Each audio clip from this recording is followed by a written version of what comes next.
Jadi sebagaimana ketahui ada 3 kasus, ya. Kasus pertama adalah PT Asabri, kasus kedua adalah kasus blackout di Sumatera, kasus ketiga adalah menyangkut PT Krakatau Steel. Hari ini baru 1, ya. Ya, ada 18 pertanyaan yang pada dasarnya adalah 1 menyangkut mengenai apakah benar Tan Kian dia tahu memberikan uang 50M lebih. Jawabannya tidak, ya. Itu yang pertama. Yang jelas menyangkut duit tidak ada, ya. Yang kedua adalah menyangkut tempat usaha apa namanya? KP Deklan, itu tanah sewa oleh si klien beliau. Nanti dia akan menjelaskan, yaitu si Don Ritno. Ya, Don Rito ya. Ya, Don King aja deh. Yang ketiga menyangkut rumah di Sentul. Di rumah Sentul itu sejak sampai tahun 2022 housekeepingnya pun, ART-nya pun sudah bukan Febri yang bayar, karena sudah waktu itu dipakai oleh sama lagi Don Ritno. Ya, sudah dipakai dan dia juga berhak renovasi, ya. Jadi total nggak ada lagi penguasaan secara fisik. Demikian juga money changer juga dia tidak ada kaitan apapun.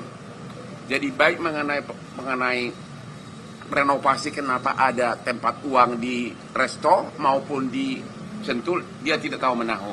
Karena contoh menyangkut rumah di Sentul itu kan kalau renovasi memang sejak tahun 2022 sudah dibawa penguasaan pengelolaan dari Don Ritno, kliennya beliau, dan renovasi kecil-kecil di dalam kan ya tidak diketahui oleh Pak Febri, ya. Jadi semua terbantahkan menyangkut itu, semua disangkal. Oke. Ada pertanyaan begini, katanya Tan Kian yang juga teman dekat saya katanya memberikan 50M lebih, ya? Ya, 55 juta. Ya, artinya berarti diakui sebagai pemberi suap. Ya, betul. Ya, kalau pertanyaannya kenapa si Tan Kian sampai sekarang belum jadi tersangka? Ya. Kenapa langsung loncat kepada penerima suap? Anda keanehan pertama, ya. Tidak, sampai sekarang belum. Ya, berarti ada sesuatu yang dikejar, yang penting sasaran tembak dapat dulu. Ya, itu sampai sekarang belum. Yang kedua, kan pertanyaannya kan, kenapa Tan Kian itu bukan sebagai tersangka? Ini loh, kasus dari Asabri itu sudah mulai jauh sebelum Pak Febri jadi Jampitsus. Ya. Dia belum Jampitsus waktu itu.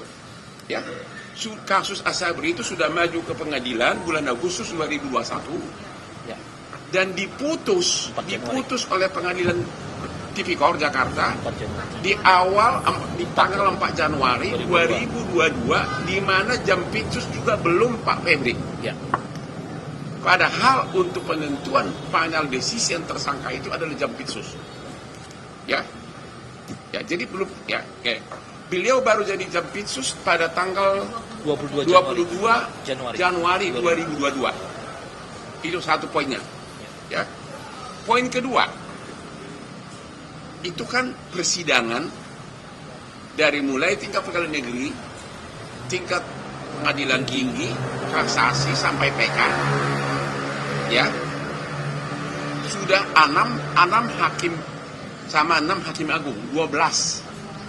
Dan dalam persidangan Tan Kian adalah sebagai saksi fakta. Yes. Tidak pernah ada pertanyaan dari saksi, dari hakim, kenapa bukan sebagai tersangka. Dan putusannya sudah inkrah, ya, sudah final, ya. Jadi pada 12 hakim tidak pernah mempersoalkan status daripada Tan Kian hanya sebagai saksi. Jadi udah satu, kalau dia pemberi suap, kenapa bukan sebagai tersangka sekarang? Kenapa yang malah Jampitsus yang begitu jabatan tinggi dalam penegak langsung jadi tersangka? Yang kedua, sidang sampai PK sudah 12 hakim menyatakan dia Ya, pokok perkaranya dia tidak pernah tidak ada persoalan mengenai bahwa dia sebagai saksi murni. Oke. Yang ketiga, putusan dari Asabri, putusan pengadilan PK sudah dilaksanakan, sudah inkrah, bahkan dari 22 triliun kerugian sudah dilelang, sudah kembali ke negara 12 triliun lebih. Sudah kembali ke negara 12 triliun lebih. Tidak ada juga pertanyaan soal gantian. Ya. Jadi asetnya bahkan masih banyak lagi yang mau dilelang. Sehingga kalau ada tuduhan bahwa korupsi 22 triliun itu sudah salah total. Karena sudah dilelang, sudah kembali ke kas negara 12 triliun lebih. Itu kesalahan ketiga. Udah 3 ya. Ya. Download Tribun X sekarang. Menghadirkan lokal menjadi Indonesia.